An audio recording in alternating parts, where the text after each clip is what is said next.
भगवान पर हिंदी कहानी। एक बार एक किसान परमात्मा से बड़ा नाराज हो गया।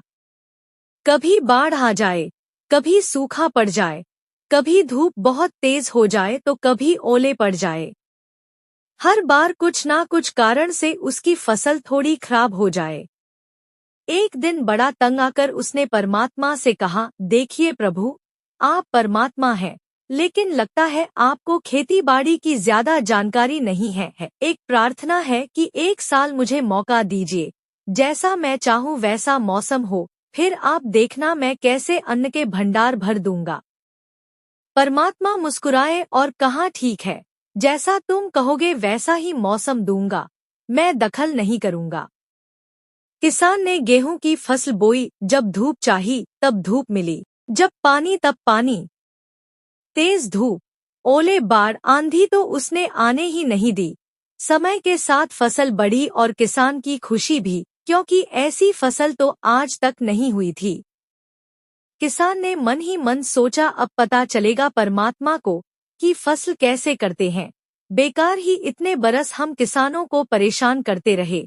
फसल काटने का समय भी आया। किसान बड़े गर्व से फसल काटने गया, लेकिन जैसे ही फसल काटने लगा एकदम से छाती पर हाथ रखकर बैठ गया।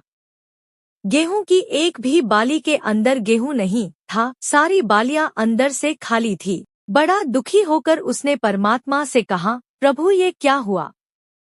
तब परमात्मा बोले, ये तो होना ही था, तुमने पौधों को संघर्ष का जरा सा भी मौका नहीं दिया।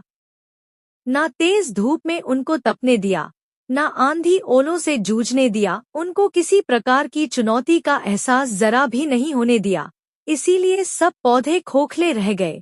जब आंधी आती है, तेज बारिश होती है, ओले गिरते हैं, तब पौधा अपने बल से ही खड़ा रहता है। वो अपना अस्तित्व बचाने का संघर्ष करता है और इस संघर्ष से जो बल पैदा होता है वो ही उसे शक्ति देता है, ऊर्जा देता है, उसकी जीवटता को उभारता है। सोने को भी कुंदन बनने के लिए आग में तपने, हथौड़ी से पिटने, गलने जैसी चुनौतियों से गुजरना पड़ता है, तभी उसकी स्वर्णिम आभा उभरती है, उसे अनमोल बनाती है। उसी तरह जिंदगी में भी अगर संघर्ष ना हो, चुनौती ना हो तो आदमी खोखला ही रह जाता है, उसके अंदर कोई गुण नहीं आ पाता। ये चुनौतियां ही हैं जो आदमी रूपी तलवार को धार देती हैं, उसे सशक्त और प्रखर बनाती हैं।